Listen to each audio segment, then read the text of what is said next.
अस्सलाम वालेकुम everybody, welcome to Geo Pakistan at a very different hour. क्योंकि सबसे पहले तो हम आपको कर दें Ramzan very good evening, sort of afternoon. नहीं, आफ्टरनून है, इवनिंग तो अभी हुई नहीं है, ये आफ्टरनून चल रही है। सपहर सा मामला शुरू हो गया है। सब कुछ छोड़ दें, इवनिंग हो या व्हाटएवर हो, रमजान मुबारक। आज पहला रोजा है and what a surprise it turned out to be. Happy Ramzan everybody. I was not expecting that at all. कल ही ये बात हो रही थी। अच्छा, आप लोगों में हैं ऐसे दोस्त आपके इर्द गिर्द जो सारी उम्र तो रमजान ही कहते रहे हैं और अचानक से 1-2 सालों से रमजान हो गया है वो? अच्छा, एक सेकंड, पॉज एंड होल्ड। ये हर साल हम यही कॉन्वर्सेशन क्यों करते हैं भाई? आगे चले जाओ, पता तो है ना रोजे रखने हैं, रमजान का हो या रमजान का हो।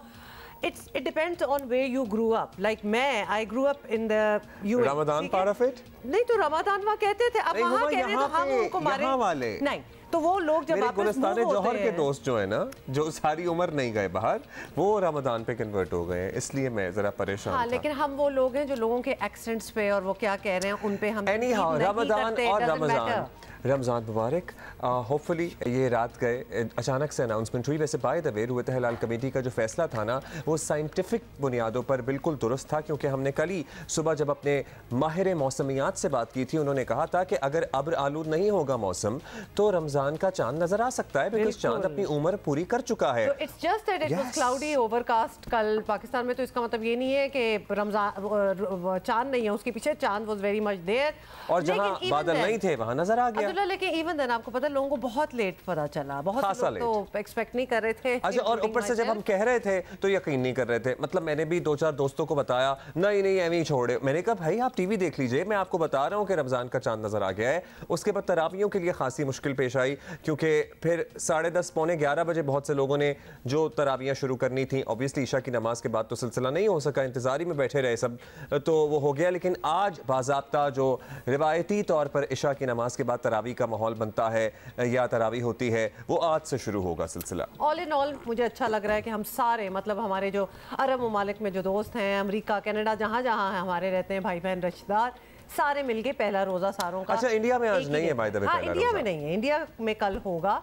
So that's different. बांग्लादेश में भी नहीं है। अच्छा, एक तो ये हो गया। दूसरा, please don't miss our greenery. आज 23 मार्च भी चल रहा है, तो ये भी हमने आपसे कहना था कि happy resolution day, Pakistan resolution day आज है। यौम पाकिस्तान सबको मुबारक। यौम पाकिस्तान। और साथ साथ जिस चीज की हम दुआ कर रहे थे, इंतजार में थे कि कराची में कोई जम के बारिश हो, वो भी हो गई। मतलब एक दिन है अब्दुल्ला, सब कुछ हो गया। अल्लाह का, मैं कहता हूँ, जैसे कहते हैं ना, बरकतों का महीना शुरू होता है, तो आज वाकई ऐसी बरकत वाली फील आ रही है कि मौसम भी अच्छा है, रोजे की फेस्टिविटी भी है।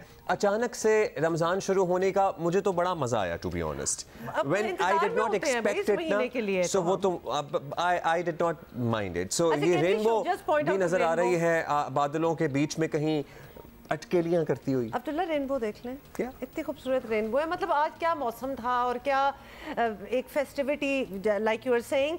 अच्छा, ये सारी चीज़ें होंगी तो रमज़ान स्टार्ट हो गया, 23 मार्च हो गया, बारिश होगी, कराची की बात हो रही है, और साथ ही अब्दुल्ला भाई की सालगिरह। ओह यार, मतलब कि कुछ रह गया था। अब्दुल्ला, आज ही होती है या आज आपको, आपने कहा मौसम बड़ा अच्छा, आज कर लो? नहीं, आज ही होती है। हाँ, आज ही होती है। ऑफ कोर्स, हम हर साल, आपको पता है, 23 मार्च में हैप्पी बर्थडे कर देते होते हैं अब्दुल्ला को। Many things happening today. चले, तो हमारा टाइम अब से यही रहेगा। हाँ, और हम आपसे हर रोज मुलाकात किया करेंगे। सो ये सारी सूरत हाल है। खैर, कराची में तो मौसम अच्छा है, लोग पहले रोजे की ऑलरेडी तैयारी में लग गए हैं। एक तो वैसे ही समोसे पकौड़ों का ये मौसम होता है, लेकिन अगर बारिश भी हो जाए और मौसम भी सुहाना हो और 23 मार्च की छुट्टी भी हो, वो भी तो होता है ना। सबसे जरूरी नहीं है कि आपको हर दफा पहले रोजे पे छुट्टी ही हो। सो आज 23 मार्च की छुट्टी भी है, बारिश भी हो रही है, फुहार भी पड़ रही है, ठंडी हवाएं भी चल रही हैं, और पहला रोजा भी है। Very nice. तो मुख्तलिफ शहरों का जरा माहौल जानेंगे। ये सारे कागज जो आपने रखे हैं, हाँ, इसमें से जी सबसे पहले हम, इसमें से कुछ मेरे भी हैं, तो आप मुझे मेरे नए कागज देंगे। यहाँ पे मामला तय नहीं हो पा रहा। नहीं, आज हम अब्दुल्ला को बिल्कुल तंग नहीं करेंगे, क्योंकि सालगिरह तो क्या हो सकता है। लेकिन क्या हम पहले रावलपिंडी से पूछेंगे कि वो क्या पकौड़े खा रहे हैं? कहाँ हमारे लोग तैयार हैं? रावलपिंडी हम जाएंगे और वहाँ पे हमें मौसम का भी अहवाल बताएंगे, रोजे की तैयारियों के बारे में भी बताएंगे। कौन बता रहे हैं? We need some ideas for इफ्तारी। Shabir Dar, over to you. जी, रमज़ान मुबारक का आज पहला दिन है रावलपिंडी में। आज सुबह बारिश भी हुई है, मौसम भी अच्छा है, अभी भी आसमान पर बादल छाए हुए हैं। मैं इस वक्त मौजूद हूँ रावलपिंडी के एक मॉडल बाज़ार में। ये बाज़ार जो है इंतज़ामिया ने यहाँ पर कायम किया है। मॉडल बाज़ारों में आम मार्केट्स की निस्बत जो फलों के रेट्स हैं उनमें 20 से 30 रुपए का फ़र्क होता है, लेकिन यहाँ पर हमारी शहरियों से बात हुई, उनका कहना है कि महंगाई इतनी बढ़ चुकी है कि अब 20 से 30 रुपए का फ़र्क जो है वो कोई मानी नहीं रखता। कीमतों की अगर बात की जाए तो अमरूद फी किलो इस वक्त 500 रुपये में फ़रोख्त हो रहा है। इसी तरह सेब जो है 400 रुपये, केला 300 रुपये, खरबूजा जो है वो 250 से 300 रुपये तक फ़रोख्त हो रहा है। रमज़ान मुबारक में चूँकि फलों का इस्तेमाल ज़्यादा होता है, लोग अफ्तारी में फ्रूट चाट खाते हैं, लिहाजा जो फलों की कीमतें हैं वो इस वक्त आसमान से बातें कर रही है। शहरियों ने हुकूमत से मुतालबा किया है कि कम से कम रमज़ान मुबारक में जो अशियाई खुर्दनोश की चीज़ें हैं या जो फलों की और सब्जियों की कीमतें हैं उनको चेक एंड बैलेंस रखा जाए और उनकी कीमतों को कंट्रोल किया जाए। जी, 300 रुपए फी किलो से सस्ता कुछ नहीं है। से कम तो कुछ भी नहीं था बाय द वे। 500 रुपए फी किलो अमरूद वैसे बेहतर लग रहे थे शक्ल से। हमारे यहाँ वैसे कराची में लाड़काने के अमरूद बड़े मशहूर होते हैं और बड़े मीठे और बड़े ही लाजवाब अमरूद होते हैं, लेकिन अभी जो है ना, लेकिन मेरा अपना एक्सपीरियंस है जिसमें मैंने कल तरबूज खरीदा है, बड़ा सा तरबूज है, कोई 5 किलो का, 800 रुपए का तरबूज। मतलब खरीदते हुए ना मैं तो रुक गई थोड़ी देर के लिए कि ये क्या चल रहा है, लेकिन मीठा था, उसने चेक कराया था and obviously I couldn't resist. लेकिन why should one have to pay so much for fruit? अच्छा, तरबूज अभी मेरा ये ख्याल था कि ज़रा लेट मौसम आता है, लेकिन तरबूज का मौसम भी तब्दील हो गया है। बहुत अच्छे तरबूज ऐसे लाजवाब आए हुए हैं और ठंडा ठार अगर आप खाएं तो आप सर्टनली बहुत इंजॉय करेंगे। लेकिन वही बात ये कि इंसान क्या करे, किस तरह अफोर्ड करे ये मामला। और ये तरबूज यूजुअली जो नॉर्मल दुकानदार हैं वो पूरा इकट्ठा ही बेचते हैं। ये नहीं है आपके पास ऑप्शन नहीं है कि 5 किलो का है तो आप उसमें से 2-2.5 किलो का पीस ले जाए, आधा किलो और ले जाए। ऐसा क्या होता है? या तो कटा हुआ है कहीं किसी ऐसा होना चाहिए, स्टॉल वगैरह पे हो तो ऐसा होना चाहिए, कहीं होता होगा मेरा ख्याल है, आई एम श्योर कि हाफ ऑफ करके रख लें। जरूरत नहीं होती ना बाज लोगों को पूरे तरबूज की, और जाहिर है कि अफोर्डेबिलिटी के इश्यूज भी हैं। नहीं, तरबूज का जूस भाई गर्मियों में कोई जूस इतना अच्छा नहीं होता, ऐसा नहीं होता उससे। अब्दुल्ला आप अच्छे वैसे आइडियाज ना दो ना, अभी तो रमजान स्टार्ट हुआ है, क्यों लोगों को ऐसा हो जाए, अल्लाह ना करे। Let us go to Peshawar now. और पेशावर में किस तरह आज पहला दिन है रमजान का, तो what's happening over there, Nadia Sabuhi हमें बता रही हैं। Over to you Nadia. जी, मुल्क भर की तरह पेशावर में भी आज पहला रमज़ान मुबारक है और रमज़ान मुबारक के शुरू होते ही पेशावर के मुख्तलिफ बाज़ारों में रौनकें बढ़ गई हैं, शहरी बाहर निकले हुए हैं। इस वक्त मैं मौजूद हूँ पेशावर के नोथिया बाज़ार में, जहाँ पर लोग ख़रीदारी कर रहे हैं। कोई गोश्त ख़रीद रहा है तो कोई सब्ज़ी फ्रूट ख़रीद रहा है। ताहम यहाँ पर जो आने वाले लोग हैं, ख़रीदारों का यही गिला है कि रमज़ान शुरू होते के साथ ही महंगाई भी ज़्यादा हो गई है और हुकूमत को चाहिए कि उनको रिलीफ दे। हम बात करें अगर आज पेशावर की सड़कों की ट्रैफिक की, तो वो भी मामूल के मुताबिक है। आमतौर पे जो लोग हैं वो छुट्टी के दिन की वजह से घर से नहीं निकले, तो जो लोग ख़रीदार बाहर निकल रहे हैं ख़रीदारी के लिए, तो उनको इतनी ज़्यादा मुश्किलात का सामना नहीं करना पड़ रहा। जी, थैंक यू नादिया।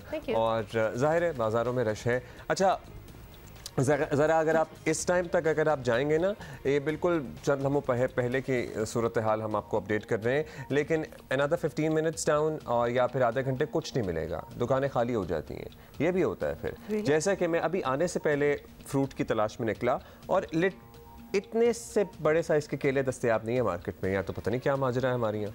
नहीं, केले तो ठीक ठाक मतलब हर साइज़ के मिल रहे होते हैं, लेकिन why? If you also think the same, tell us please क्या हो रहा है? दर्जन, 400 रुपए, 500 रुपए दर्जन। मैंने जिंदगी में इससे पहले केले नहीं देखे थे, मैंने देखे हैं पिछले चंद हफ्तों में 500 रुपए दर्जन केले। सब कुछ देख रहे हैं, 800 रुपए आप तरबूज पे दे रहे हैं। बाकी हमारे कॉरेस्पॉन्डेंट्स हमें बता रहे हैं नथिंग इज अंडर 300 पर किलो एनीवे। सो अच्छा, अभी हम कोयटा जाएंगे और कोयटा से हमारे साथ अच्छा अभी नहीं, अभी मेरा ख्याल है कि बहुत हो गई अपडेट्स वगैरह, और वो हम उनसे बातें करते रहेंगे ना बाद में। कुछ और बातें कर लेते हैं क्या, लेकिन ठीक है ये करते हैं। जो कुछ सियासी अपडेट्स आपको दे दें। वैसे अभी वफाकी वज़ीर कानून आज़म नदीर तारड़ साहब भी प्रेस कॉन्फ्रेंस कर रहे थे, आपने उनकी तौजीह भी सुन ली कि वो किस तरह से एक्सप्लेन कर रहे हैं इलेक्शन कमीशन की तरफ से जो पंजाब में होने वाले इंतखाबात को, और जो अब इलेक्शन है सूबाई असम्बलियों के, उनको अक्टूबर तक मुलतवी किया गया है।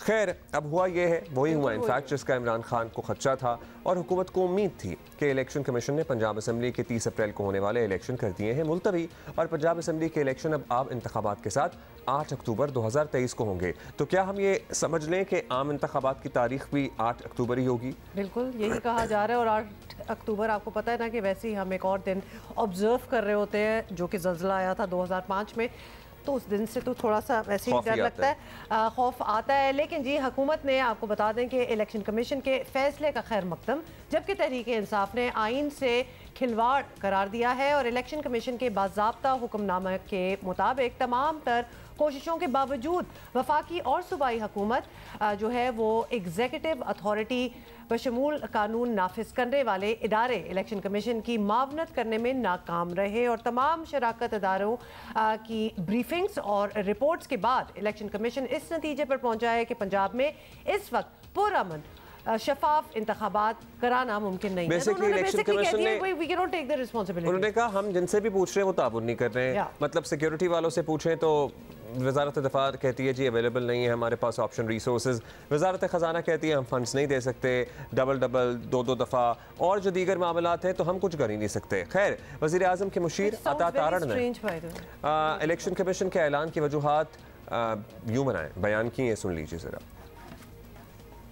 फाइनेंशियल क्रंच है, एक इकोनॉमिक सिचुएशन ऐसी है कि जिसमें फंड्स अवेलेबल नहीं हैं। ऑब्वियसली फाइनेंस मिनिस्ट्री ने जो अवेलेबल रिसोर्सेज हैं, जो इस वक्त की सिचुएशन है उसके मुताबिक ही इलेक्शन कमीशन को मुतला करना था। और जहां तक सिक्योरिटी सिचुएशन है, देखिए पाकिस्तान के अंदर एक इस वक्त टेरर थ्रेट मौजूद है। कल भी एक सर्विंग ब्रिगेडियर ISI के उनके साथ जवान कुछ शहीद हुए पाकिस्तान फौज के। अब उसमें मिनिस्ट्री ऑफ डिफेंस से तो पूछा गया था कि क्या आप ट्रूप्स की डिप्लॉयमेंट करवा सकते हैं। अब जब ट्रूप्स की पहली जिम्मेदारी या प्राइमरी ड्यूटी वो एक्सटर्नल थ्रेट को और इंटरनल थ्रेट को न्यूट्रलाइज करना है, तो फिर ऑब्वियसली उनका जवाब यही आया कि जी इस सूरत हाल में जहां पे पंजाब के अंदर भी इंटेलिजेंस बेस्ड ऑपरेशंस भी हो रहे हैं, जहां पे हमले भी हो रहे हैं, तो हमारी प्राइमरी ड्यूटी जो है वो दहशतगर्दी के वाकयात की रोकथाम है। इसलिए ट्रूप्स नहीं प्रोवाइड किए जा सकते इलेक्शन के लिए। जो प्रेजेंट सूरत हाल है, जो फैक्ट्स हैं, जो सर्कमस्टांसेस हैं, वो एज इट इज लिख के इलेक्शन कमीशन को भेज दिए गए थे। अच्छा जी, इलेक्शन, ये तो आपने सुन लिया। इलेक्शन कमीशन के फैसले पर जहां हुकूमत की जानिब से इत्मीनान का इजहार किया जा रहा है, वहीं इमरान खान ने इसको आइन शिकनी के मुतरादिफ क्या आइन शिकनी करार देते हुए कहा है कि दोनों सूबाई असम्बलियों को इस उम्मीद पर तहलील किया कि इंतखाबात 90 रोज़ में होंगे। ये कदम इसलिए नहीं उठाया था कि फैशिस्ट्स का गिरोह आइन कानून से खिलवाड़ करे। याद रहे कि 1 मार्च को सुप्रीम कोर्ट ने अस्कुद नोटिस केस में फैसला सुनाते हुए पंजाब और खैबर पख्तूनख्वा में इंतखाबात में 90 रोज़ में इलेक्शन कराने का हुक्म दिया था। फैसले में कहा गया था कि सदर मुमलिकत इलेक्शन कमीशन से मुशावरत के बाद पंजाब में इंतखाबात की तारीख दें, जिसके बाद सदर मुमलिकत ने 30 अप्रैल की तारीख दी थी। इलेक्शन कमीशन के ऐलान से पहले पार्लियामेंट के इजलास में वज़ीर दाखिला राना सनाउल्लाह ने इशारा दिया था कि हुकूमत तमाम इंतखाबात एक साथ कराना चाहती है। वज़ीर दाखिला ने चीफ जस्टिस पाकिस्तान के इलेक्शन से मुताल्लिक रिमार्क्स पर भी मोहतात अंदाज में अपने तहफ़्फ़ुज़ात का इजहार किया। चीफ जस्टिस साहब ने ये फरमाया है कि इलेक्शन रोकने की कोशिश की गई तो हम मुदाखलत करेंगे। जनाब, आप मुदाखलत क्यों करेंगे? आप हुक्म करेंगे। आपके हुक्म पे चीफ इलेक्शन कमीशन ने शेड्यूल दिया है, तो आपके हुक्म को रद्द करने का तो नहीं सोचा जा सकता, क्योंकि आइन में जो आपका मनसब है और आपका जो इख्तियार है उसे हम तस्लीम करते हैं। सुप्रीम कोर्ट की बेपनाह इज्जत और एहतराम है, लेकिन जनाब स्पीकर, क्या ये जिम्मेदारी जो है ये सिर्फ पार्लियामेंट की है या सियासी जमातों की है कि इस मुल्क में इलेक्शन जो है वो फ्री हो, फेयर हो, इस मुल्क में इलेक्शन जो है वो इस्तेहकाम का बाइस बने? क्या ये हमारी राय जो है इसका आपके सामने रखना, क्या ये कोई गैर कानूनी गैर आईनी अमल है? अगर हम इस राय का इजहार कर रहे हैं कि इस तरह का इलेक्शन जो है ये इस मुल्क में अफरा तफरी लाएगा, इस मुल्क में जो है वो अनारकी लाएगा, इस मुल्क में अदम इस्तेहकाम लाएगा, तो क्या ये राय जो है ये इस काबिल भी नहीं है कि आप जो है वो उसके ऊपर गौर फरमा सकें? अच्छा जी, बॉटम लाइन ये है कि हुकूमत की जानिब से इलेक्शन की सिक्योरिटी और फंड्स की अदम दस्तयाबी इलेक्शन कमीशन के ऐलान की बुनियादी वजह है और अदालत उज़्मा के वाज़े हुक्म के बरखिलाफ इलेक्शन कमीशन ने इंतखाबात मुलतवी कर दिए हैं और अब ऑब्वियसली ये मामला जो है वो एक बार फिर सुप्रीम कोर्ट जाता नज़र आ रहा है। मतलब ये खेल सा ही बना। इसमें बहुत से आ रहा है, लेकिन सर्टनली ये जो फैसला सामने आया है इलेक्शन कमीशन का, इस पे तहफ़्फ़ुज़ात भी हैं और लोग इसको आइन और कानून और सुप्रीम कोर्ट की तरफ से जो इंस्ट्रक्शंस हैं उसके मुतसादिम भी करार दे रहे हैं। सो अभी के पॉलिटिकल गेन्स कहीं ज़्यादा नुकसान ना in the long run Pakistan को पहुंचा दें, क्योंकि आपको पता है आइन या कानून किसी भी मुल्क के निज़ाम के चलने की असास होती है। सो उसकी सैंक्टिटी, उसकी इंटेग्रिटी और उसका ख्याल किया जाना बेहद ज़रूरी है। लेकिन हम बिल्कुल उसके ऑपोजिट चल रहे हैं, ये तो सारी बात आपको समझ आई गई होगी। अच्छा अब्दुल्ला, ये क्यों आप कर रहे हैं इस तरह? हमें जी ज्वाइन किया है कि माहिर कानून सीनियर वकील शाह खावर साहब ने, उनका पहले तो ओपिनियन लेंगे और समझते हैं कि what he thinks about it. Shah Khawar साहब, बिलाखिर वही हुआ, इलेक्शन कमीशन ने वाज़ेह कर दिया कि पंजाब के इंतखाबात स्केड्यूल के मुताबिक कराना मुमकिन नहीं है और हुकूमती इदारों का ताउन और पैसा जो है वो दस्तियाब नहीं है। सारे रीजंस हैं। ये मामला सुप्रीम कोर्ट देख ही रही है और जाहिर है कि फिर उनके सामने पेश हो जाएगा ये मामला। तो आपको लगता है कि इलेक्शन कमीशन जो वजूहात बता रहे हैं अदालत में काबिल कबूल हो सकते हैं ये सारी रीजंस जो है? तो उस पर अगर इलेक्शन कमीशन ने अपनी जो है वो माजूरी जाहिर की है इलेक्शन के इनेकाद में और उसमें वो वजूहात ये बता रहे हैं कि उनके साथ जो स्टेक होल्डर्स हैं, जो कि इंतज़ामिया है, वफाकी हुकूमत, सूबाई हुकूमतें, लॉ इन्फोर्सिंग एजेंसीज़ उनके साथ ताउन नहीं कर रही, बल्कि यहाँ तक कि उन्होंने तो चीफ जस्टिस ऑफ पाकिस्तान को भी लिखा था कि हमें इंतखाबात के इनेकाद के लिए जो है वो हाई कोर्ट्स को हिदायत दी जाए कि वो अपने जुडिशल ऑफिसर जो है वो returning officer, district returning officer या उसके लिए दें। तो वो तो हाई कोर्ट्स ने भी जो है वो उस पर माजूरी ज़ाहिर की है। तो ये तमाम चीज़ें मैं समझता हूँ कि इलेक्शन कमीशन के पास और कोई चारा नहीं है कि वो ये मैटर जो है दोबारा सुप्रीम कोर्ट ऑफ पाकिस्तान में ले जाए और जो भी उनकी जो मजबूरियां हैं या उनकी जो माजूरी है इलेक्शन इनेकाद में, तो वो उनको बताएंगे तो फिर तो सुप्रीम कोर्ट ऑफ पाकिस्तान ही उस पर मुनासिब फैसला दे सकती है। शाह साहब, अब टेक्निकल बहस भी शुरू हो जाती है ना इन मामलात के बाद। हुकूमती नुमाइंदों की तरफ से दबे लफ्ज़ों में ये तौजीह भी दी जा रही है कि भाई सुप्रीम कोर्ट के अहकामात के कावर में सदर साहब ने इलेक्शन की जो डेट दी थी वो भी 90 दिन की आईनी मुद्दत से तो बाहरी थी, इसलिए समझाया जा रहा है कि मज़ीद मुद्दत जो है मज़ीद आगे भी जाए तो सुप्रीम कोर्ट का एक कवर दस्तयाब होगा। Is that so? क्या ऐसा है? मसला ये है कि उनका सिर्फ ये कहना कि ये ऐसा होना नहीं चाहिए तो उससे तो आइन को तो बदला नहीं जा सकता। तो आखिर उसमें जो भी है वो फैसला फाइनली जो है वो सुप्रीम कोर्ट ऑफ पाकिस्तान ने करना है। लेकिन यहाँ पे मैं एक बात और अर्ज़ करता चलूँ कि जब ये सुओ मोटो लिया गया था केपी के असम्बली और पंजाब असम्बली के इलेक्शन के इनेकाद के हवाले से, तो उसमें याद होगा कि पहले जो 9 रुकनी बेंच था उसमें एक मुअज़्ज़ज़ जज साहब ने यह भी कहा था कि इस चीज़ को भी देखा जाएगा कि क्या जिन हालात में सूबाई असम्बलियों को तहलील किया गया है उनकी भी क्या आइनी हैसियत है। लेकिन जब इस चीज़ का फैसला हुआ इस पूरे सुओ मोटो केस का, तो उसमें इस सवाल को जो है वो मद्देनज़र नहीं रखा गया था। मैं ये समझता हूँ कि अगर इस सवाल को भी मद्देनज़र रखा जाता और उसके लिए जैसा कि मुतालबा हो रहा था बार काउंसिल्स, बार एसोसिएशंस की तरफ से भी कि ये एक बड़ा अहम आइनी नुक्ता है, इसके लिए फुल कोर्ट तश्कील दी जाए, तो मैं समझता हूँ कि अगर फुल कोर्ट तश्कील दे दी जाती और उसमें जो सूबाई असम्बलियों का जो तहलील का इख्तियार है वज़ीर आला का, उसको भी अगर थोड़ा सा स्ट्रक्चर कर दिया जाता और उसके साथ फिर ये 90 दिन की बात जो है वो की जाती, तो वो मैं समझता हूँ ज़्यादा बेहतर होता। एक कलेक्टिव विजडम सुप्रीम कोर्ट का आ जाता तो उससे मैं समझता हूँ कि ना हुकूमत ना अपोजिशन किसी को भी कोई एतराज़ ना होता। चलिए लेट्स सी अब आइंदा किस तरह इस मामले में प्रोसीडिंग्स आगे बढ़ती हैं। फाइनली ये भी बता दें कि मुल्क भर में इलेक्शन एक दिन करवाने के हक में पार्लियामेंट की मुश्तरका इजलास में कोई करारदाद पास हो जाती है तो इसकी कानूनी और आइनी हैसियत क्या होगी? ऐसी करारदाद आ भी जाए तो वो मैं समझता हूँ कि करारदाद की एक वैसे मॉरल हैसियत ज़रूर होगी, लेकिन आइन की जो प्रोविजंस हैं उनको किस तरीके से जो है एडहेयर टू करवाना है, उस पर कैसे अमल दरामद कराना है, तो ये मामला फिर भी सुप्रीम कोर्ट ऑफ पाकिस्तान में ही जाएगा और वहाँ पे ये तमाम मामला तय होंगे। लेकिन यहाँ पे मैं ज़रूरी समझता हूँ कि सुप्रीम कोर्ट अपनी ये जो समात है इलेक्शंस के हवाले से जो 90 दिन के अंदर अंदर हो रही थी, उसमें भी उन्होंने ये अंदिया ज़रूर दिया था कि ये तमाम पॉलिटिकल पार्टीज़ जो हैं वो आपस में बैठ जाएं और सर जोड़कर बैठ के कोई इसका हल निकालें। तो मैं अभी भी समझता हूँ कि हल अभी भी निकल सकता है कि अगर तमाम पॉलिटिकल पार्टीज़ जो हैं वो बैठ जाएं और इलेक्शन के इनेकाद के हवाले से कि वो एक दिन होने चाहिए सूबाई असम्बली के भी और कौमी असम्बली के लिए भी, और उस पर अगर उनका कोई कंसेंसस डेवलप हो जाता है और वो जो आइन में दी गई मुद्दत है उससे भी थोड़ा सा अगर वो बियॉन्ड चले जाते हैं, तो मैं समझता हूँ कि सुप्रीम कोर्ट उसको भी वैलिडेट कर सकता है।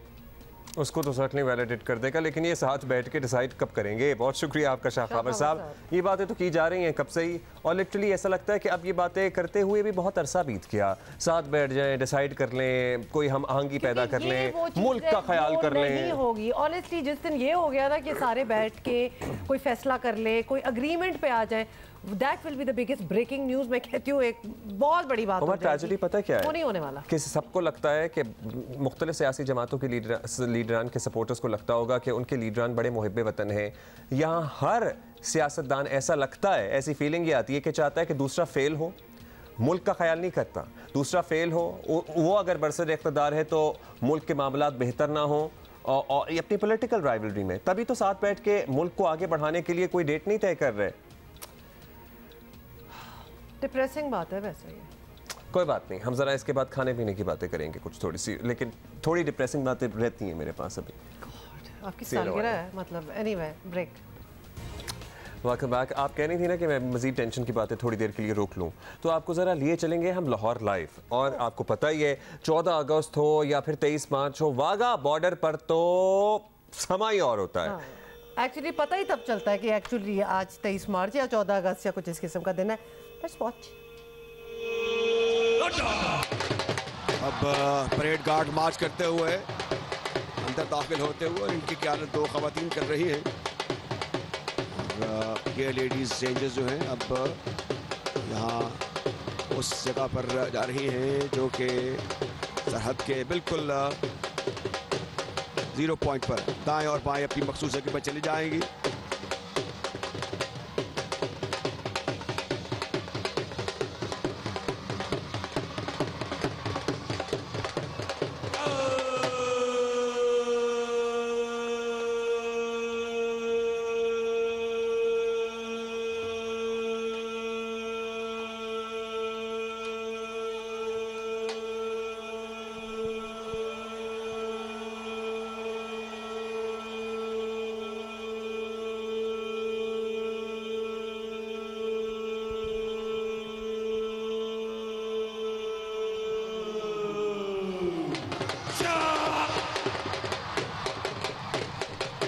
हर लम्हा आप देखते हैं कि सूरत हाल बदलती रहती है, और अब ये जो गार्ड्स हैं ये परेड करते हुए मेहमान खुसूसी के सामने से गुजरेंगे, और जो मुअज़्ज़ज़ मेहमानान गिरामी हैं वो भी इनको देख रहे हैं। इनकी चाल ढाल, नज़्म नसक और तरतीब बेमिसाल है। बहुत खूब, बहुत शानदार गुजारा।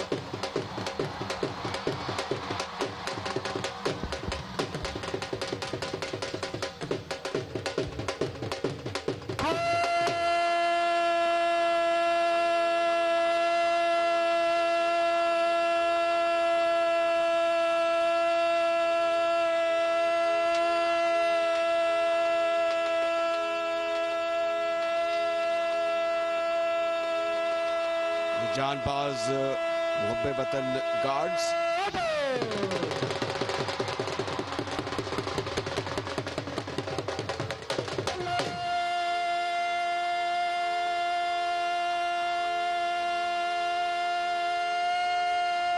इनको देखा जा रहा है, इनको सराहा जा रहा है। जम्मे गफीर है मेहमानान गिरामी का, अक्सरियत नौजवानों की है।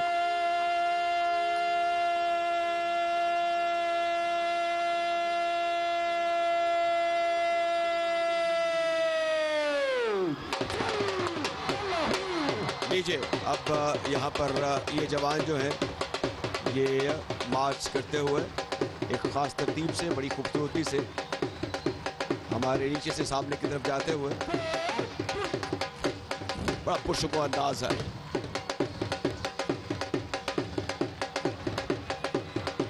ये जस्तजू है, मेहनत है, लगन है, इसमें तेजी है, फुर्ती है, महारत है।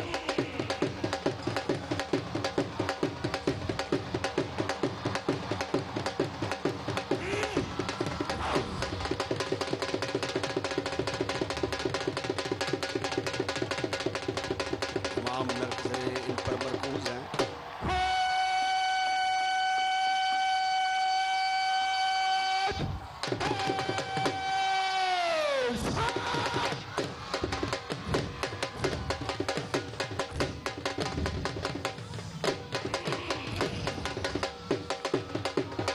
ये वो फॉर्मेशंस हैं और ये वो बदलते हुए मनाजर हैं जिनको देखने के लिए दुनिया भर से लोग पाकिस्तान आते हैं, वाघा बॉर्डर आते हैं।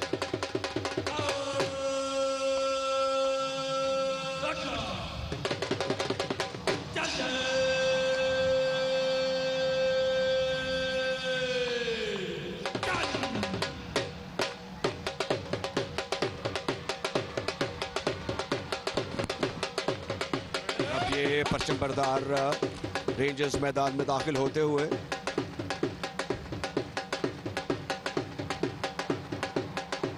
हर सेक्टर की नुमाइंदगी हो रही है खसूसी परचम के जरिए। तादाद में ये 6 हैं।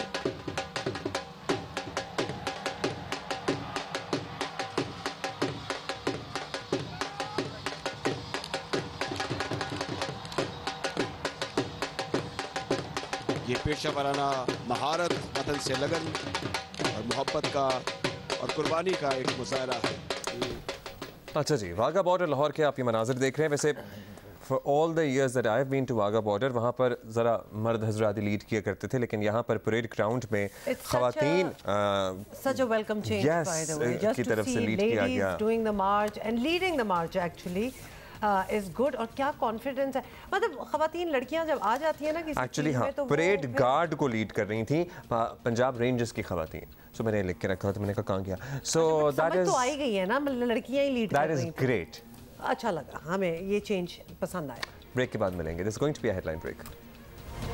वेलकम बैक जी, तस्वीर आ रही थी। Welcome back. एक दफा दोबारा आ गए हैं। आवाज क्या जरा हाल है? इधर उधर हो गई थी। अच्छा जी, रमज़ान मुबारक। ऑफ कोर्स वो तो साथ साथ ही है। बड़े आप लोगों के मैसेजेस आ रहे हैं और बहुत से लोग जो हैं वो बड़ा इंटरेस्टिंग अपने अपने ओपिनियंस हैं कि नहीं ऐसा नहीं होना चाहिए था, वी वर नॉट प्रिपेयर्ड। लेकिन रमज़ान से एक हफ्ता पहले ही प्रिपरेशन तो स्टार्ट। अच्छा मेरी बात सुने, इतना तो करना चाहिए ना कि दूध दही जो लाना हो वो टाइम से ले आए।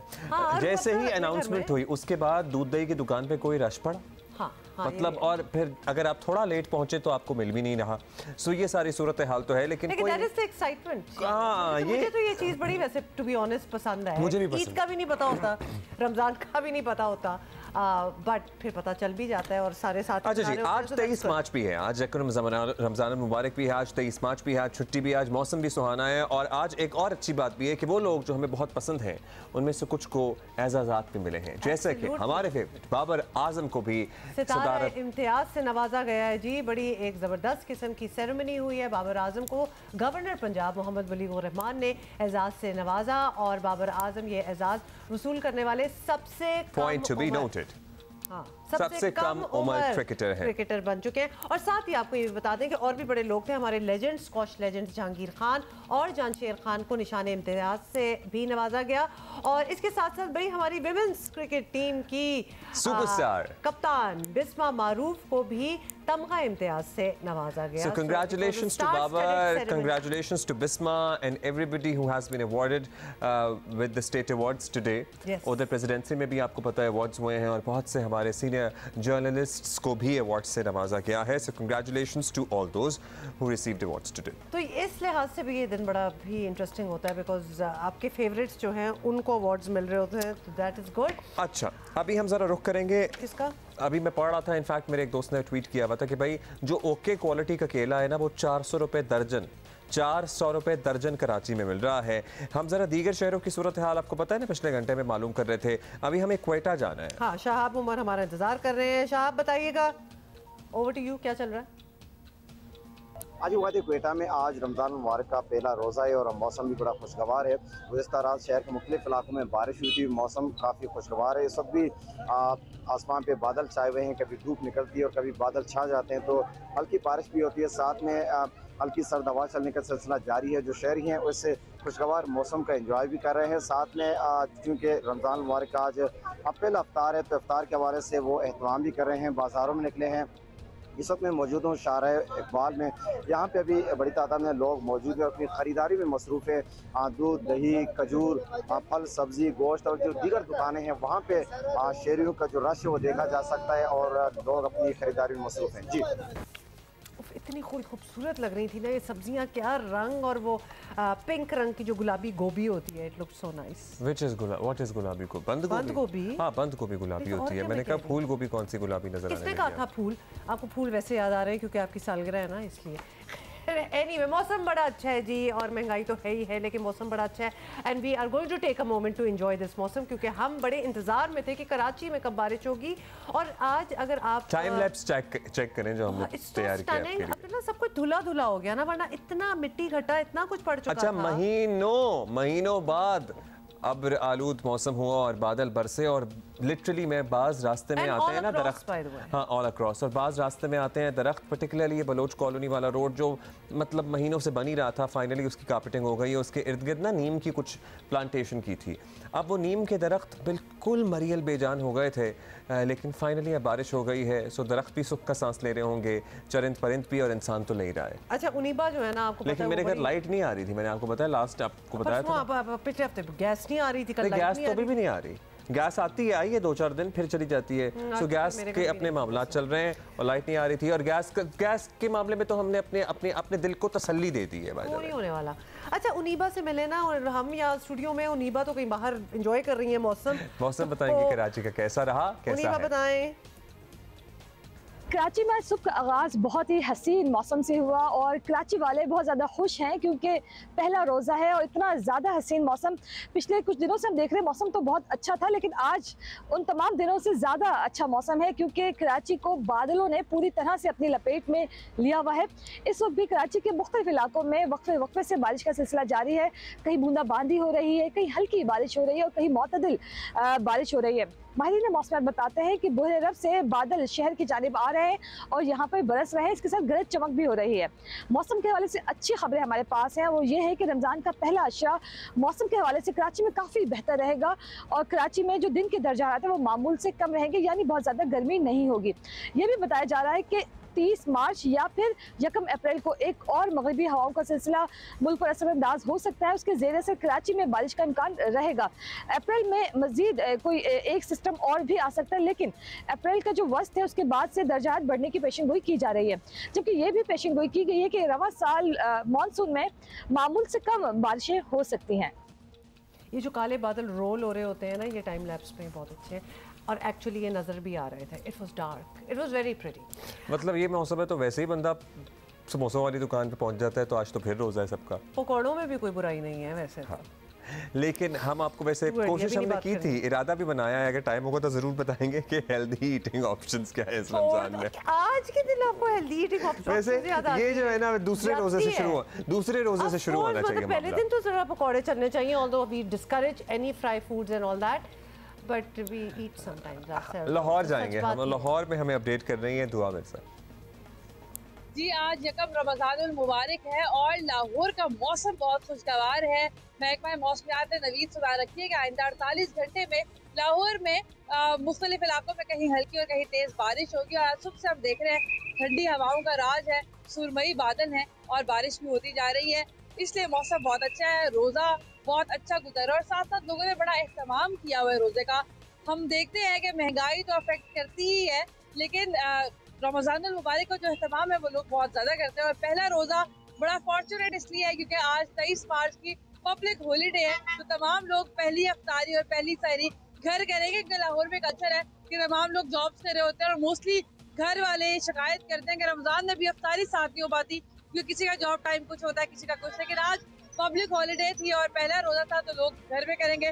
तैयारियां जोरों शोरों से जारी है, कचौरी खरीदी जा रही है, समोसे खरीदे जा रहे हैं ताकि सारे बैठकर चटपटी सी अफ्तारी करें। इलेक्शन कमीशन ने लेकिन लाहौर में तो आपको पता है ना कि मतलब वैसे तो पूरे मुल्क में एक तो रमज़ान भी आ गया, तो लिहाजा प्राइसेस और नो प्राइसेस चीज़ें तो बिकेंगी भी और खाने शाने भी। हम आपको ये कह सकते हैं, वैसे तो आई एम श्योर हम लोग बहैसियत कौम एक दूसरे का ख्याल रखने वाले हैं, particularly you know when it comes to charity and giving people and making sure that they have plenty enough food to eat। और रमज़ान में हम कोशिश करते हैं, हम इर्द गिर्द अपने लोग हमने देखा है कि कोशिश करते हैं कि उनका स्टाफ हो गया या उनके हमराह जो लोग मौजूद हैं जो नहीं अफोर्ड कर पाते वो उनकी मदद कर सकते हैं।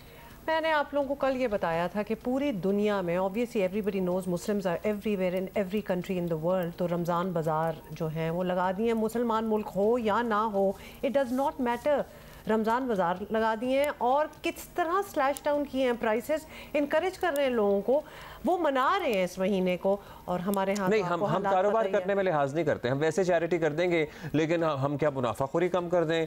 नहीं, जिससे अल्लाह ने वैसे ही मना किया हुआ है। अब्दुल्ला, कुछ चीज़ें होती हैं जो आपको ज़रा थोड़ा सा ना आप एक हिल जाते हैं कि मुनाफाखोरी तो एक और चीज़ है। मेरी बहन रहती है स्टेट्स में, उसके बच्चों के स्कूल में पूरा एक सर्कुलर जारी हुआ कि ये अब से अब तक 1 महीने के लिए क्लास में कोई नहीं खाएगा, because you need to know कि this is the month of Ramzan. अच्छा, अभी हम आपको बराह रास्त लिए चलेंगे और पीटीआई के रहनुमा असद उमर साहब प्रेस कॉन्फ्रेंस कर रहे हैं। तो लगता है फैसला पहले ही कर लिया था कि वो चाहते हैं कि शायद पाकिस्तान के पहले शख्स बने जिनके ऊपर आर्टिकल 6 का एक कामयाब मुकदमा बनाया जाए और उसमें सज़ा दी जाए, और उन्होंने वाज़े तौर पे आइन की अहकामात मानने से इनकार कर दिया, सुप्रीम कोर्ट के अहकामात मानने से इनकार कर दिया। तो आज से 2 दिन पहले हम सुप्रीम कोर्ट के अंदर एक तौहीन अदालत का मुकदमा गवर्नर खैबर पख्तूनख्वा के ख़िलाफ़ पहले ही दायर कर चुके हैं, तो उम्मीद है कि सुप्रीम कोर्ट उसको भी सुनेगी। इसके साथ साथ ये भी फ़ैसला किया गया कि हमारा जो जलसा हो रहा है, जिसकी मंजूरी जो है लाहौर हाई कोर्ट दे चुकी है और जिसकी तैयारियां भरपूर तरीके से शुरू हो चुकी हैं, 25 की रात को और 26 की सुबह सहरी तक वो इंशाल्लाह ताला जलसा चलेगा मीनार पाकिस्तान में। और मुझे कोई शक नहीं है कि पाकिस्तान के इस तारीख़ी मोड़ के ऊपर वो जो जलसा होना है वो भी इंशाल्लाह तारीख़ी जलसा होगा, और बहुत बड़ी तादाद के अंदर पाकिस्तान के शहरी ख़ास तौर पे लाहौरी जो हैं उन्होंने वहाँ पे पहुँचना है, और उस जलसे के अंदर बाकी तमाम बातें जो की जाएंगी वो तो ज़रूर की जाएंगी, लेकिन उसके साथ साथ एक आइन की दिफा के लिए सुप्रीम कोर्ट के साथ इज़हार यकजहती का इजहार भी किया जाएगा, और तहरीक इंसाफ बाकी पाकिस्तान की तरह मुकम्मल तौर पे अपने आइन के दिफा के लिए सुप्रीम कोर्ट के पीछे खड़ी है। और मुझे इसमें कोई शक नहीं कि जाहिर है कि जज साहिबान जो उन्होंने फ़ैसला आइन कानून के मुताबिक करना है, लेकिन साथ साथ उनको ये भी इस बात का यकीन होगा कि पाकिस्तानी कौम की बहुत बड़ी तादाद जो है, बहुत भारी अक्सरियत जो है वो आइन के दफा के लिए उनके पीछे खड़ी हुई है। तो इंशाल्लाह ताला दूसरा, जैसे मैंने कहा कि इस जलसे के बारे में बात की गई और चेयरमैन साहब ने हिदायत दी कि भरपूर तरीके से उसकी तैयारी को और मज़ीद तेज़ किया जाए। तीसरी चीज़ ये है कि ये फ़ैसला किया गया, चेयरमैन साहब ने हिदायत दी हैं हमारे सेनेटर साहिबान जो हैं वो पीर के दिन जो जॉइंट सेशन होगा पार्लियामान का, उस जॉइंट सेशन के अंदर भी शिरकत की जाएगी और भरपूर तरीके से तहरीक इंसाफ का मौक़िफ़ रखा जाएगा कि किस तरीके से ये जो किया जा रहा है इस वक्त, जो पूरी कोशिश की जा रही है आइन के से इनहराफ करने की, इसके ख़िलाफ़ भरपूर तरीके से आवाज़ उठाई जाएगी। तो पार्लियामान का जो फोरम है वो पार्लियामान का फोरम भी हमने भरपूर तरीके से इस्तेमाल करने का फ़ैसला किया है। इसी के साथ साथ इस बात की भी हिदायत जारी की गई हैं, मुझे चेयरमैन साहब ने कहा है कि तमाम तहरीक इंसाफ के जो ख्वाहिशमंद हैं जिन्होंने अपने कागजात नामजदगी जमा कराए हुए हैं, जो उम्मीद रखते हैं कि तहरीक इंसाफ का उनको टिकट मिलेगा, और सबको पता है कि तहरीक इंसाफ का टिकट बल्ले का निशान इंशाअल्लाह ताला इस सूबाई असेंबली के इलेक्शंस के अंदर कामयाबी की ज़मानत भी होगा इंशाअल्लाह ताला, अल्लाह ताला के मदद से। तमाम लोगों को ये हिदायत जारी की जा रही है, आपने अपनी कैंपेन नहीं रोकनी, आपने भरपूर तरीके से अपने हलकों के अंदर काम जारी रखना है। हमें मुकम्मल तौर पे यकीन है, एतमाद है अपनी अदलिया के ऊपर कि वो किसी सूरत के अंदर भी जो है वो ये आइन से इनहराफ नहीं होने देंगे, और इंशाअल्लाह ताला जल्द फैसला आएगा कि जो ऐलान कर दिया गया है जिस तारीख का, उसी तारीख को ये इलेक्शन करवाया जाएगा। इसलिए किसी सूरत में आपने अपनी कैंपेन नहीं रोकनी है। तो ये फैसले थे।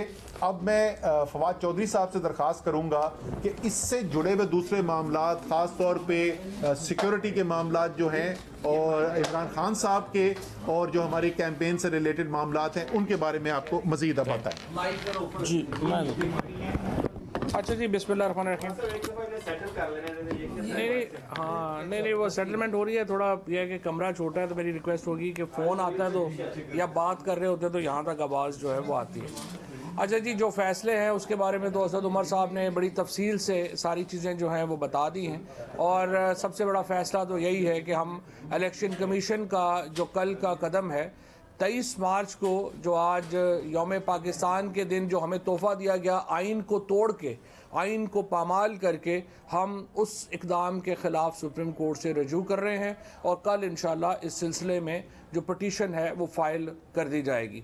उसके साथ साथ हमने जो फ़ैसला किया है कि जो बार्स एसोसिएशंस हैं जिन्होंने रब्ता किया है, आपस में भी उनकी कंसल्टेशन हुई है।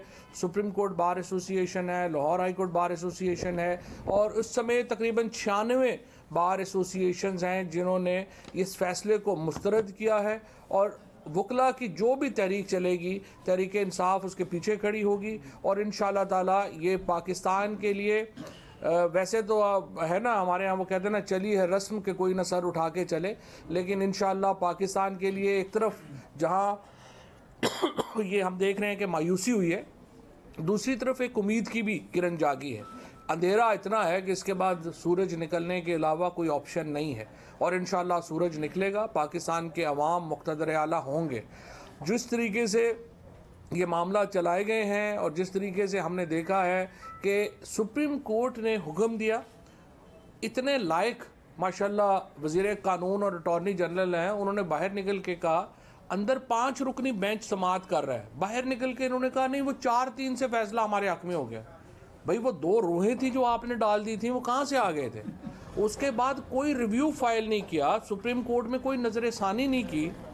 कल जब ये पार्लियामेंट का सेशन हुआ तो हम लोग आपस में बात कर रहे थे कि ज़ाहिर है हमारे ख़िलाफ़ ही कोई ऑल फॉल करारदाद आएगी कि ये टेररिस्ट हो गए हैं, ये हो गए हैं, वो हो गए हैं। तो हम अपना सोच रहे थे कि ये इस तरह की कोई लेके आएंगे, वो पता चला हम तो एजेंडे में ही नहीं है, ये तो सुप्रीम कोर्ट के ऊपर हमला है। और सुप्रीम कोर्ट के ऊपर हमले के लिए कल पार्लियामान का मुश्तरका इजलास बुलाया गया। आप देखिए, इससे पहले मैं आपको चंद वाक़यात जो हैं वो याद कराना चाहता हूँ। पाकिस्तान की तारीख में एक ही बार सुप्रीम कोर्ट के ऊपर फिज़िकल हमला हुआ है और वो करने वाले कौन थे? यही जो इस वक्त इक़्तिदार में बैठे हुए हैं। पाकिस्तान की तारीख में एक ही ऐसा जज को फ़ोन कॉल टेप हुई है जिसमें कहा जा रहा था कि मेरे ख़िलाफ़ जो अपोजिशन लीडर है उसको 5 साल सज़ा कम है, 7 साल होनी चाहिए, और वो भी कराने वाले यही थे जो इस वक्त यहाँ पे बैठे हुए हैं। पाकिस्तान की जो तारीख है उसमें एक ही बार असम्बली बहाल हुई किसी वज़ीर आज़म की डिसमिस होके, और वो नवाज शरीफ की असम्बली थी। इसी तरीके से आप देखेंगे कि पाकिस्तान की तारीख में एक ही बार ज़मानत कबल इस गिरफ्तारी जो है वो घर पे बैठे हुए मिली थी बग़ैर अपीयर हुए, और वो हमजा शहबाज को मिली थी इतवार के दिन जब नायब ने छापा मारा था। पाकिस्तान की तारीख में एक ही बार स्पीकर की रूलिंग कालदम करार हुई है जो कासम सूरी की थी, और जिसके नतीजे में ये हुकूमत बनी हुई है। ये हुकूमत आज जिन जजेस पे तनकीद कर रही है, मैं याद कराना आपको चाहता हूँ कि वो 5 रुकनी बेंच जिसने कासम सूरी की रूलिंग को कालदम करार दिया और जिसके नतीजे में शहबाज शरीफ वज़ीर आज़म बना, उसमें इस जिन जजेस के नाम ले रहे हैं वो 3 जजेस उस बेंच का हिस्सा थे। आज इन्हें चीफ जस्टिस से बड़ी तकलीफ़ हो गई है, आज इन्हें सुप्रीम कोर्ट के बाकी सीनियर जजेस से जो है वो बड़ी तकलीफ़ हो गई है। और उस वक़्त ये जो कहते हैं कि जी सुप्रीम कोर्ट का जो फ़ैसला था वो 8 दिन आगे हो गया, और आज ये हमारा जो वज़ीर कानून है, जो मेरा ख्याल है इसने तो जितना ये इनको जो मेरा ख्याल है जो हमारा आज़म तारड़ साहब को अपना नाम डेवल्स एडवोकेट ही रख लेना चाहिए, शैतान के वकील हो गए हैं। ये तो अच्छा खासा आदमी था हुकूमत ज्वाइन करने से पहले, पता नहीं इसको क्या हो गया। और देखिए इशू ये है, आपका तरीका होता है, अगर आपने केस फाइल करना है, आपको उस केस के ऊपर ऑब्जेक्शन है, आप नज़रसानी लेके आते हैं। ना इन्होंने कोई नज़रसानी की, ना कुछ किया, और आज पूरा पाकिस्तान ये मुतालबा कर रहा है कि इलेक्शन कमीशन ऑफ पाकिस्तान के ऊपर 5 मेंबर्स जो हैं उनके ऊपर आर्टिकल 6 का केस होना चाहिए। और इसको हम इंशाअल्लाह ये भी वो 5-6 लोग हैं, जिस तरह असद उमर साहब ने कहा कि इससे पहले एग्जीक्यूट नहीं हुआ, लेकिन ये 5-6 आप हमें सिविलियन मिल गए हैं, इन पे एग्जीक्यूट हो जाएगा, आप देखेंगे इंशाअल्लाह। जिन्होंने तजर्बा करके देखा है, पहली बार किसी गवर्नमेंट ने, आगे एजाज चौधरी साहब कह रहे थे कि पहली बार ये हुआ कि सिविलियन गवर्नमेंट ने इस तरह का गैर आइनी और आइन को यूसर्व करने का इक़दाम किया हो। तो कल हम इंशाल्लाह इसके ऊपर सुप्रीम कोर्ट में जाएंगे और हम उम्मीद करते हैं सुप्रीम कोर्ट से ये फैसला जो है वो आएगा। जलसा हमारा इंशाल्लाह हफ्ते की रात को, जो अब इस इक़दाम के ख़िलाफ़ एक रेफरेंडम होगा इंशाल्लाह, वो शुरू होगा तरावी के बाद और सहरी तक जो है वो जलसा इंशाल्लाह ताला जारी और सारी रहेगा। इसके साथ इमरान खान ने कल जो गुफ्तगू की और आपके सामने रखी, जिसमें उन्होंने अपनी जान को जो दरपेश खदशात हैं वो आपके सामने रखे। और इमरान खान इससे पहले भी आपको पता है, जब उन्होंने कहा था कि मेरे ऊपर असैसिनेशन अटैम्प्ट होगी, कातलाना हमला होगा और उसका इल्ज़ाम एक मजहबी जो शिद्दत पसंद है उसके ऊपर लगा दिया जाएगा, इमरान खान ने अपने जलसों में ये बात प्रिडिक्ट की थी और वही हुआ। अब फिर इमरान खान एक जो है वो अपने ऊपर कातलाना हमले की जो साजिश है वो बेनकाब कर रहे हैं। आज मुझे पता चला है कि जो पंजाब गवर्नमेंट है उसने एक JIT कॉन्स्टिट्यूट की है इमरान खान के इन मामलात को देखने के लिए। मैं ये समझता हूँ ये खुश आइंद डेवलपमेंट है, और अगर पंजाब हुकूमत इसका नोटिस लेती है और एक सीरियस इसके अंदर हमारे साथ शेयर करते हैं, हम अपने खदशात जो हैं वो इस JIT के साथ शेयर करेंगे। हमें उम्मीद है कि एक इंडिपेंडेंट जो है वो बनेगी और जो ये सारा मामला जो है वो आगे लेके इसको आगे बढ़ेंगे इंशाअल्लाह ताला। पूरी कौम इंतखाबात के लिए तैयार है। 30 अप्रैल को पंजाब के अंदर इलेक्शन होने हैं, और इसलिए होने हैं कि आइन में और सुप्रीम कोर्ट के फैसले में इसके अलावा कोई गुंजाइश नहीं है। इसके साथ साथ हम एक भरपूर अवामी और जो सिविल सोसाइटी की मुहिम है उसके लिए तैयार हैं। पाकिस्तान के आइन की हिफाजत 2 कुव्वतों ने करनी है, पाकिस्तान की सुप्रीम कोर्ट ने और उसके साथ पाकिस्तान के अवाम ने। आज पूरी कौम पाकिस्तान की सुप्रीम कोर्ट के पीछे खड़ी है। मैं सुप्रीम कोर्ट के जजेस से अपील करता हूँ, आइन बचाना आपका फ़र्ज़ है। इसी मकसद के लिए आप सुप्रीम कोर्ट के जजेस हैं, कोई और आपका काम नहीं है इसके अलावा कि आप पाकिस्तान के आइन की हिफाजत करें। आपके ऊपर बहुत दबाव है, आपको ब्लैकमेल किया जा रहा है, आपके ऊपर एक पूरी मुहिम चलाई गई है। इस वक्त हमें पता है जिस तरीके से जजेस को ब्लैकमेल किया जा रहा है, जिस तरीके से जजेस के ऊपर दबाव डाला जा रहा है, लेकिन मुझे पूरी उम्मीद है पाकिस्तान की सुप्रीम कोर्ट के जज आज तारीख के सामने सुरखरू होंगे और वो पाकिस्तान के आइन की हिफाजत करेंगे पाकिस्तान के अवाम से मिलके। और मैं यकीन दिलाना चाहता हूँ करोड़ों लोग आज पाकिस्तान के चीफ जस्टिस और सुप्रीम कोर्ट के जजेस के पीछे खड़े। पूरे मुल्क में इलेक्शन होते हैं तो उसके लिए आप भी कुछ लचक दिखाने को तैयार है। दूसरी तरफ जो मुज़ाकरात के हवाले से भी बात हो रही थी, उसके हवाले से अब क्या आपका स्टांस है? और आपने इमरान खान की सिक्योरिटी की बात की, ज़मान पर की बाहर जो है इस वक्त जो हालात है कि कारकुनी सिक्योरिटी का अंजाम दे रहे हैं, वो भी डंडे वगैरह पकड़ के, कोई ऐसी चीज़ नहीं है सिक्योरिटी की कि कोई तीसरा फरीक इसमें से फ़ायदा उठा ले, उस हवाले से भी क्या इकदाम आप कर रहे हैं? देखिए, पहली बात तो यह है कि उस दिन असद उमर साहब ने और मैंने ये बात कही थी कि जब मुज़ाकरात की बात हो हम तो तैयार हैं। इसके बाद सिविल सोसाइटी के लोग जो हैं वो हमारे पास आए और उन्होंने कहा हम APC करना चाहते हैं। हमने कहा जी बिल्कुल ज़रूर कीजिए, और इलेक्शन के ऊपर गुफ्तगू के लिए हम हर वक्त तैयार हैं। हम अब भी तैयार हैं, लेकिन मसला ये है कि ये हुकूमत जो है ये कुछ भी करना चाहती है, ये इलेक्शन नहीं कराना चाहती। और अगर आप इलेक्शन नहीं कराना चाहते तो मुझे आप बताइए, जमहूरियत आइन फिर तो सारा ख़त्म हो गया। जहाँ तक सिक्योरिटी की बात है, ये बात आपकी बिल्कुल सही है, हमारे कारकुनान ही बुनियादी सिक्योरिटी दे रहे हैं, लेकिन जो पंजाब गवर्नमेंट ने हमसे SOP तय किए थे उसके मुताबिक कुछ उसमें पेशरफ्त हुई है। मुझे उम्मीद है कि वो आगे बढ़ेगी और उस तरफ चलेगी। लेकिन इन द मीन टाइम मैं आपको ये बता दूं कि हमने ये जो कल एक जो हमारा कि जो ज़मान पाक के ऊपर हमला किया था उसका हमने पर्चा जो है वो दे दिया। वो कल सुबह सेशन कोर्ट में उसकी हमें उम्मीद है कि वहाँ से मिलेगा, और ज़िले शाह के ऊपर जो पर्चा है वो भी हम दे रहे हैं, उसके ऊपर भी चलेंगे। जो बनाई गई है और कमीशन तश्कील दिया गया है, क्या इमरान खान खुद इस JIT के सामने पेश होंगे अगर इन्वेस्टिगेशन के लिए आते हैं कि आपके पास, या JIT को ज़मान पार करना होगा इन्वेस्टिगेशन के लिए? दूसरा, IG इस्लामाबाद को तमगा शुजात दिया गया और सदर साहब ने उनको तमगा लगाया, जबकि इसके ऊपर तो इमरान खान साहब के बहुत तहफ़्फ़ुज़ात हैं, उनको थ्रेट था उनसे। सर, इस्लामाबाद के IG साहब को पता नहीं किन खिदमात के ऊपर तमगा दिया गया है। जो इस वक्त इस्लामाबाद में हो रहा है वो मैं आपको बता सकता हूँ कि बेगुनाह कारकुनों के घर पे छापे, जाके इमलाक का नुकसान, बच्चों के ऊपर तशद्दुद, किसी के वालिद को उठा के ले जाते हैं, किसी के घर के मुलाजमीन को उठा कर ले जाते हैं। इस वक्त सैकड़ों की तादाद के अंदर जो है वो गिरफ्तार करके उन्होंने हवालात में बंद किए हुए हैं। अगर इसको शुजात कहते हैं तो चलें, फिर शुजात का बनता होगा तमगा। हमारे जहन के अंदर शुजात जो है वो मुख्तलिफ चीज़ होती है। जहाँ तक आप बात कर रहे थे खान साहब की, देखें जो इंफॉर्मेशन है अगर वो वाकई में, पहली शर्त तो ज़ाहिर ये होगी उसूली तौर पे, जिस तरह फवाद ने कहा, ये खुशाइन बात है कि जिम्मेदारी बनती है। पाकिस्तान तहरीक इंसाफ के रहनुमाओं की प्रेस कॉन्फ्रेंस अभी जारी है, इस बारे में हम आपको अपडेटेड रखेंगे। अभी ब्रेक लेनी है, जल्दी से वापस आते हैं थोड़ी देर में। वेलकम बैक जी। अच्छा, आप without wasting any further time आपको ये सजेस्ट करना चाहेंगे, हम नहीं एक्चुअली हमारे साथ न्यूट्रिशनिस्ट मौजूद हैं फरीहा खान, कि हमें किस तरह से अपने डाइट को प्लान करना है रमज़ान में सहरी और Fariha, thank you so much for joining us once again. अच्छा, अब दुनिया में इंटरमिटेंट फास्टिंग जो होती है उसका तो रुझान आ ही गया, हमारा फास्ट जरा लंबा होता है थोड़ा सा।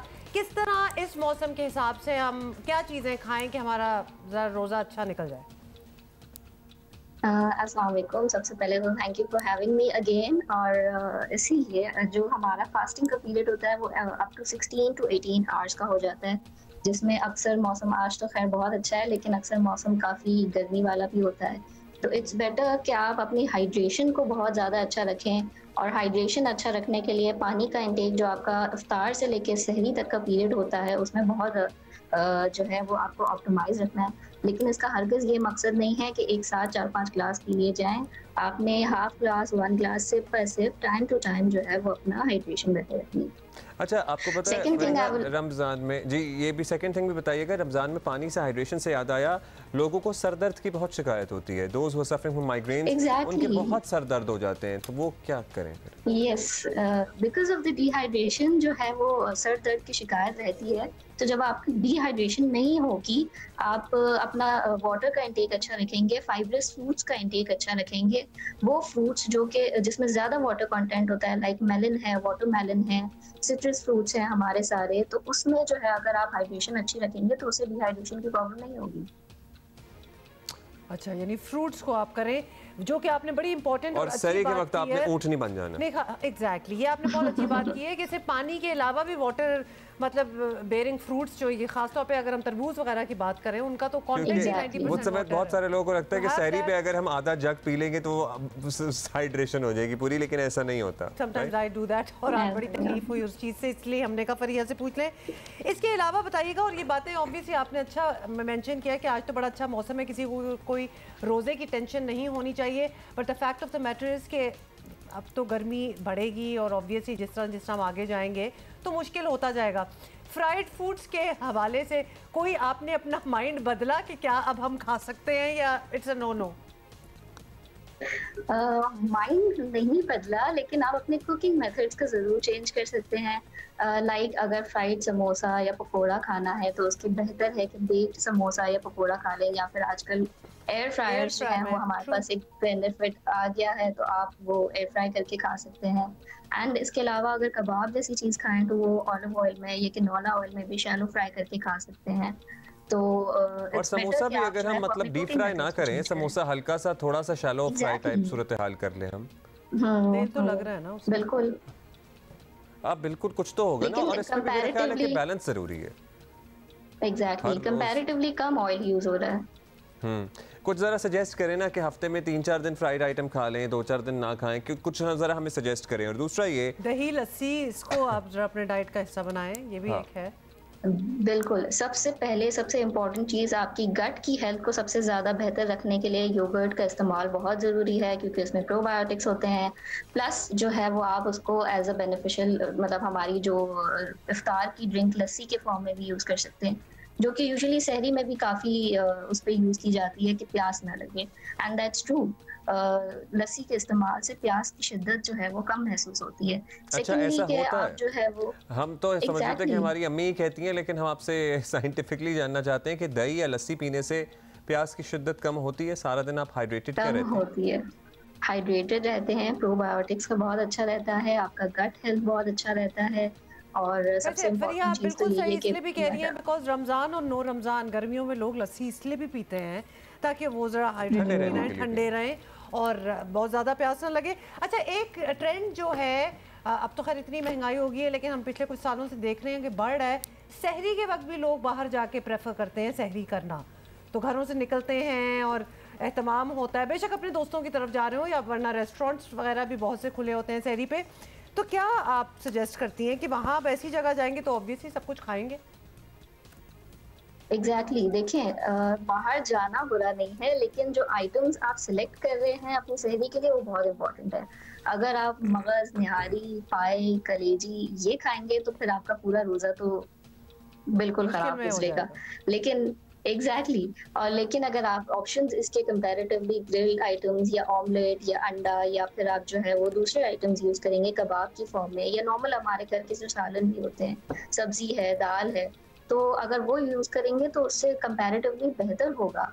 जो एसिडिटी की प्रॉब्लम होती है, जो इनडाइजेशन की प्रॉब्लम होती है, जिसकी वजह से सारा दिन खराब हो सकता है, उससे जो है वो प्रिवेंट किया जा सकता है विद चेंजिंग योर ऑप्शंस। बहुत शुक्रिया आपका, फरीहा खान हमारे साथ मौजूद थी। और people come to their own body you know understanding कि what works for them and what doesn't. लेकिन बहुत से लोग अगर दही खा लें और सो जाएं तो उन्हें नज़ला हो जाता है। सो आपने वो नहीं करना कि हमने कह दिया आपने दही खाना है तो आप सो जाएं।